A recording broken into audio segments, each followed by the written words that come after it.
Miarabantsika rehetrarehetra indray mpanaraka tsy tapaka ny fandarana Tia Santé eto amin'ny TNTV isaky ny amin'ny ora toy izao ho an'ny androany ny ho resantsika indray dia resakintsika ny fampafantarana tsotsotra mahakasika ny diabète ary ao ary aloha ity fanadihadiana anankiray ity mahakasika an'izay diabète izay. Le diabète est une maladie chronique liée à l'insuline, une hormone qui régule la concentration de sucre dans le sang. Il en existe deux grands types. Le type 1 dit insulinodépendant, lorsque le pancréas ne produit pas suffisamment cette hormone. Parmi les symptômes, on trouve une excrétion excessive d'urine, la sensation de soif et de faim, une perte de poids, une altération de la vision et une grande fatigue. Sans traitement, la maladie est mortelle en quelques mois. Seul remède aujourd'hui disponible, l'injection quotidienne d'insuline. Autrefois fabriquée à partir de pancréas d'animaux, elle est aujourd'hui synthétisée en laboratoire. Le diabète de type 2 apparaît lorsque le corps n'utilise pas correctement l'insuline pour faire baisser la glycémie, le taux de sucre. Il est souvent lié au surpoids et à un mode de vie trop sédentaire. Les symptômes, proches de ceux du diabète de type 1, sont moins marqués. Il faut donc parfois plusieurs années avant de le détecter. À terme, cette affection endommage les tissus de l'organisme. Les risques de maladies cardiovasculaires augmentent. Des lésions de microvaisseaux dans la rétine peuvent rendre aveugle. Le système nerveux souffre également avec des symptômes variés pouvant conduire à des amputations de membres. Il est possible de prévenir le diabète de type 2 avec une vie saine. Surveiller son poids, faire de l'exercice physique, ne pas fumer, manger équilibré, en particulier réduire l'apport de sucre et de graisse saturée. Il représente 90% des cas de diabète. C'est donc une véritable épidémie liée au mode de vie moderne. Araky ny fanadihadinana rahantsika teo iny zany ny diabète dia karazana aretina anankiray. Mety ho manararaka izy io mety hoe tonga ny amin'ny alalan'ny fioarana sakafo satria tokoa mantsy dia fantatra amin'ny alalan'ny fiakaran'ny tahan'ny siramamy na ny glucose ao anatin'ny raha mihoatra noho ny antonony izay aretina diabeta izay, zany hoe mihoatra ny 100 mg par décilitre. Zany hoe par décilitre zany dia tokony siramamy eo amin'ny 100 mg eo no hita. Fa raha vao ohatra hoe ny siramamy tafakatra 120 mg na koa efa hoe ahitana 180 mg par décilitre izay siramamy izay na koa hoe tao aorianan'ny finanan'ny olona anankiray sakafo no nahitana an'izay na koa hoe rehefa mihoatra n'le 100 mg par décilitre ao anatin'ny rano tahan'izay siramamy izay dia efa tonga hatrany amin'ny fivalana rano mihitsy na any amin'ny pipi mihitsy io siramamy tafahoatra io.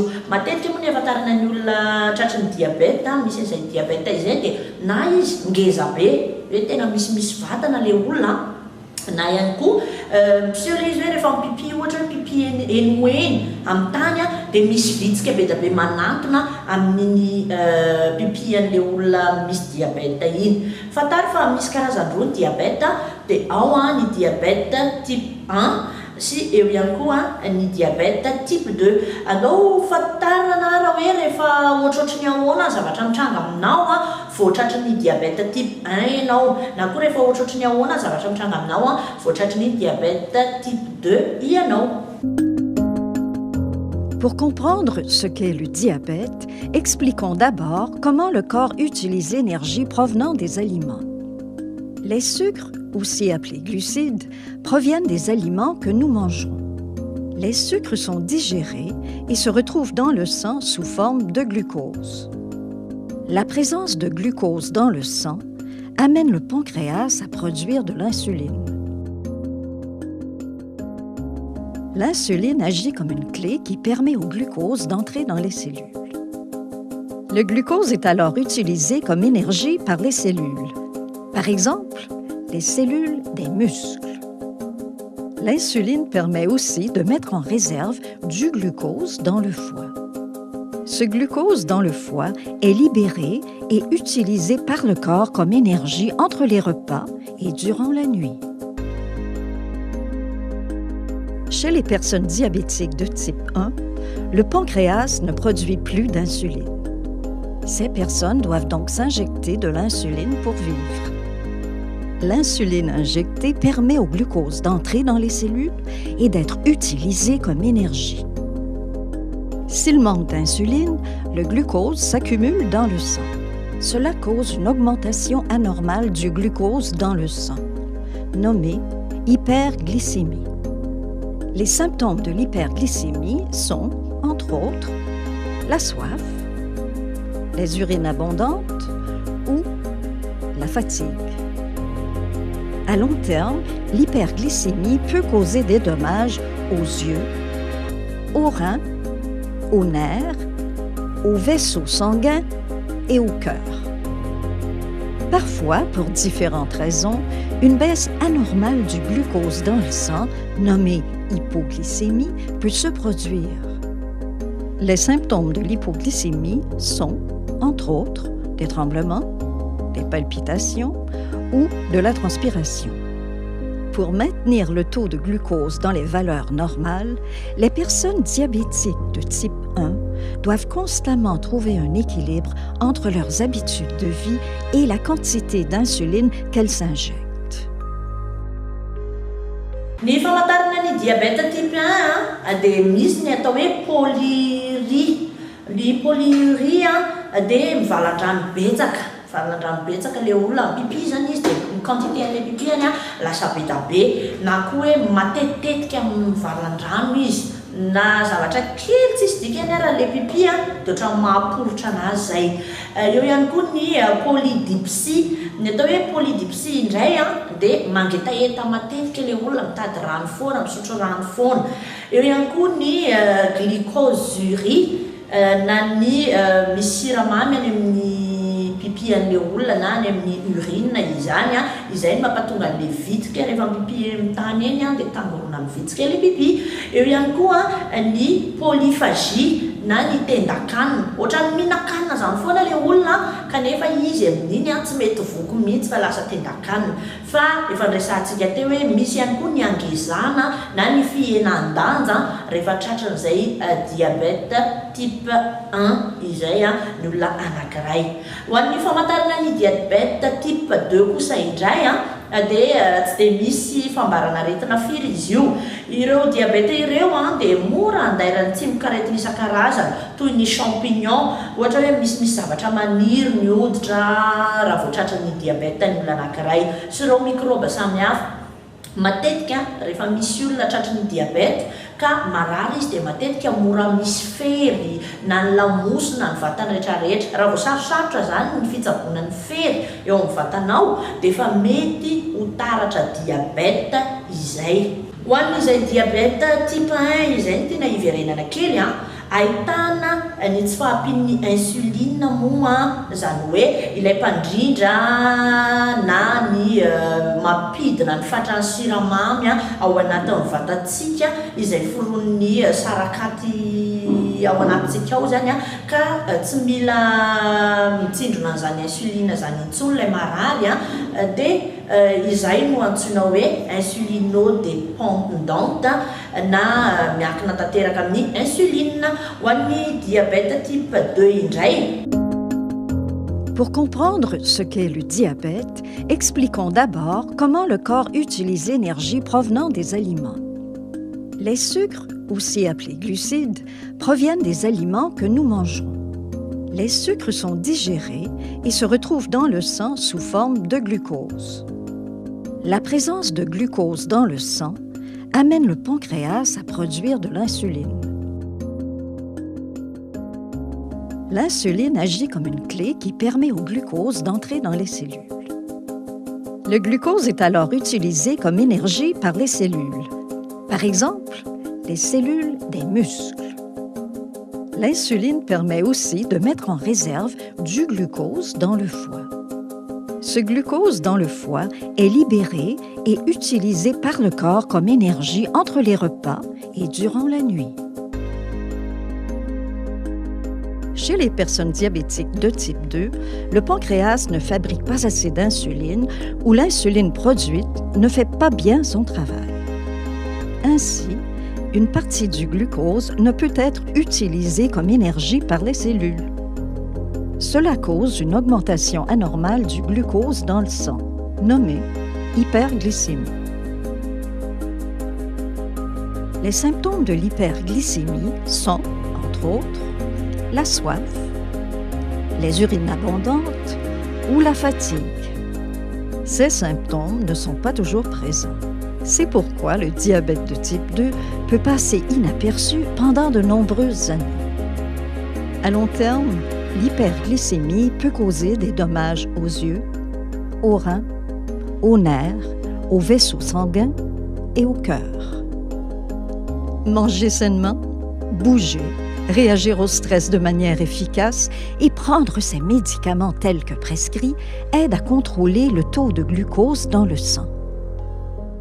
Ho an'ny diabète type 2 indray dia tsy miankina amin'ny insuline indray izy io mora kokoa ny mitsabo sy manara-maso an'izay diabète type 2 izay amin'ny alalan'ny sakafo sy ireo fitsimpiainana antsoina hoe new start, zany hoe mila zany ianao mandrindra ny sakafo hohaninao. Matetika ny olona voan'ny diabète dia tsy tokony hihinana siramamy tafahoatra, ny reny legioma letika amin'ny tany reny ihany koa tsy tsara hohanina, ohatra hoe ny carotte, ny ovy, ny vomanga, ny saonjo, fa juste ohatra hoe ny katsaka zany no régime tokony ataon'ny olona misy diabète.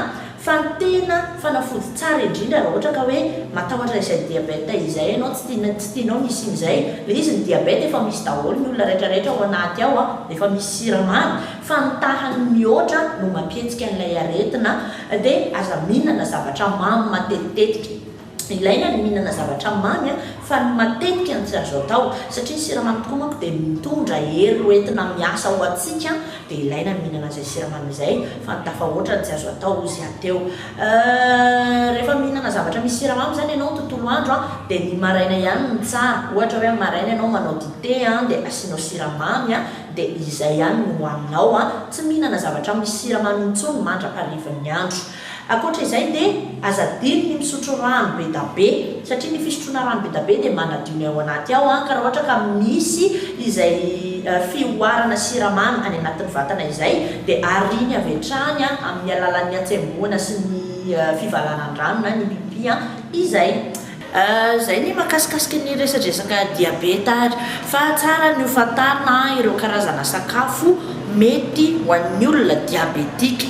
Ho an'izay sakafo izay moa satria ny olona diabetika dia tsy maintsy mifady sakafo indrindrandrindra ny sakafo be glucide dia tsy maintsy fadian'ny olona diabetika satria tsy mety amin'izay. Mety hanampy azy ary ireto torohevitra vitsivitsy ireto mila zany ny olona diabetika dia mila mihinana voamaina indrindrandrindra ny lentille. Ankoatra izay dia vary mena ny tsara hohaniny kokoa noho ny vary fotsy izany satria dia kely kokoa ny index ny glycémie ao anatin'ny vary mena izay. Ankoatra izay ihany koa dia tondrahana ranom-boasary makirana foana ny laoka na ny crudité hohanina. Ohatra zany hoe milaoka ianao dia asiana voasary makirana, manao crudité ianao dia voasary makirana ihany koa ny atao ao mialohan'ny hihinana azy fa mampihena ny tahan'ny siramamy ao anatin'ny laoka na ny crudité ny fanasiana citron an'izay karazan-tsakafo izay. Tsara ihany koa raha ohatra hoe manomana rano dia nasiana voasary makirana tsy asiana siramamy iny no sotroina mandritra ny tontolo andro satria dia manala ny siramamy tafahoatra ny anatin'ny vatana ny fisotroana an'izay. Ankoatra izay ihany koa dia mila mihinana sakafo be fibre satria mampihena ny hafainganam-pandehan'ny siramamy hiditra ny anatin'ny rà izy ireny fa mila mihinana légumes maitso ihany koa, eo ny haricot vert, ny poireau, ny courgette, ny laisoa dia tena tsara dia tsara ho an'ny olona misy diabète. Ankoatra izay ihany koa mila misotro rano 2 litatra farafahakeliny isan'andro, zany hoe eo amin'ny 2 litatra sasany eo no tsaratsara kokoa ho an'izay rano izay ary rehefa mafana ny andro dia tokony ampitomboina ny abetsak'izay rano izay dia mila mampiasa vatana, zany hoe mila manao sport ny olona diabetika. Fa ho an'izay olona diabetika izay ihany dia mahazo misotro kafe sy dité izy ireo fa édulcorant no anamaminana azy, zany hoe tsy mampiasa siramamy fa édulcorant no anamamina an'izay kafe sy dité acidité izay.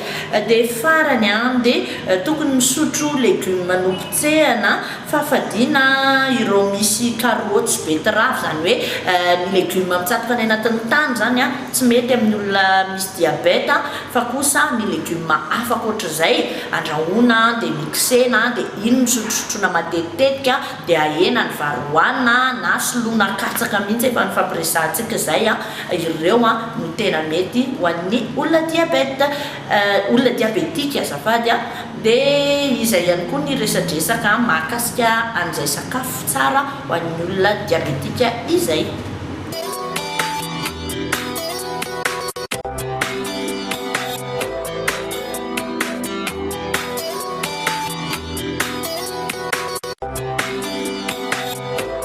Izay ny fanazavana fohifohy mahakasika ny diabète, ny ezaka fotsiny tsika rehetrarehetra mba tsy hotratrana izay raha ohatra hoe tena misy ny olana efa hitanao hoe misy fery tsy sarotra tsaboina aminao dia tsaratsara kokoa manantona docteur spécialiste amin'izay diabète izay efa marobe ny docteur antsika eto Fianarantsoa eto afaka tonona avokoa izy ireny fa ny anakatonantsika ny fandarana mialohan'ny amaranantsika azy dia anaraka fruits et légumes isika. Ny fruits et légumes antsika ho an'ny androany satria diabète ny resaka dia ny katsaka ny tena fihinana zany rehefa misy diabète izay ny olona anankiray dia dao ampahafantarina indray ny maïs na ny katsaka ao anatin'ny fandarana fruits et légumes. Aujourd'hui les amis, accueillons comme il se doit. Oh là là! Mais qui pour la sauver? Vas-y, toi! Bah non, vas-y, toi! Bon, je reprends. Accueillons le maïs. Il se prend pour qui, ce Minus?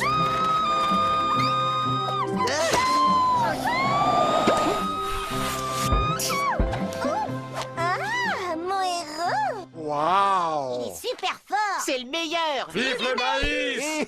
Eh oui, malgré sa petite taille, le grain de maïs est super balèze. Mais voyons d'où nous vient le maïs. Il est né en... Je suis à la recherche du super pouvoir magique des Mayas. Tout à fait, l'abricot. Le maïs vient du Mexique et il a été cultivé par les Mayas. Non mais dis donc, frappe avant d'entrer! Ah, mais...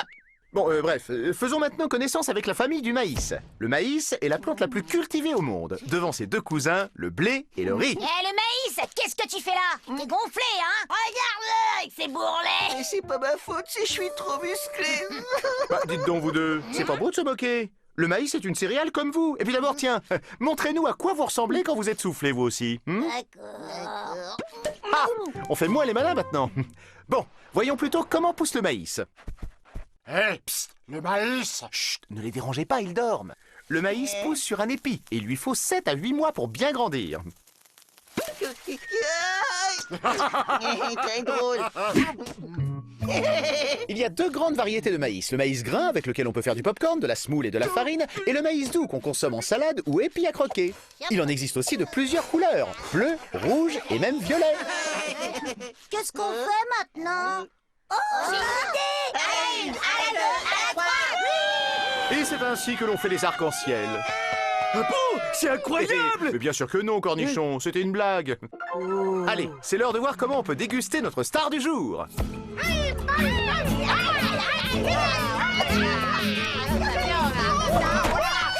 Et oui, pas de salade mexicaine sans maïs. Quand il n'est pas trop sucré, le popcorn est un régal. Et pour ceux qui aiment quand ça pique, on peut y rajouter quelques épices.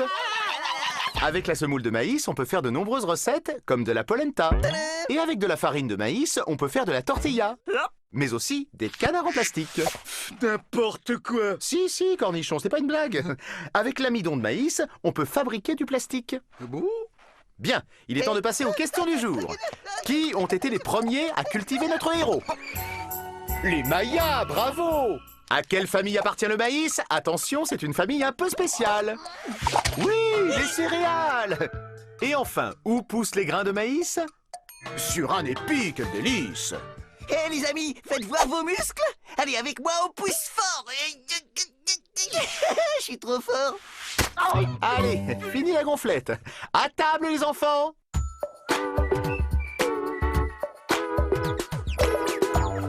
Izay ary ny mahakasika an'ireny fruits et légumes reny a tsara zany manamarika fa ny katsaka moa dia anisan'ny tena foto-tsakafo ho an'ny olona diabetika fa eo ihany koa ny karazana légumes rehetrarehetra izay azo hohanina afa-tsy ny zavatra mitsatoka amin'ny tany dia izay ihany koa no namaranantsika n'izao fandarantsika izao a raha misy ny sosokevitra tianareo ho resahana atao anatin'ny fandarana TN Santé dia afaka miantso ianareo ny laharana mandeha amin'ny écran io a na ihany koa mandefa SMS ianareo amin'ny fanontaniana tianareo ho valiana izany a dia ezahantsika foana atao anatin'ny fandaharana ny mamaly andreo fanontanianareo a rehetrarehetra izany.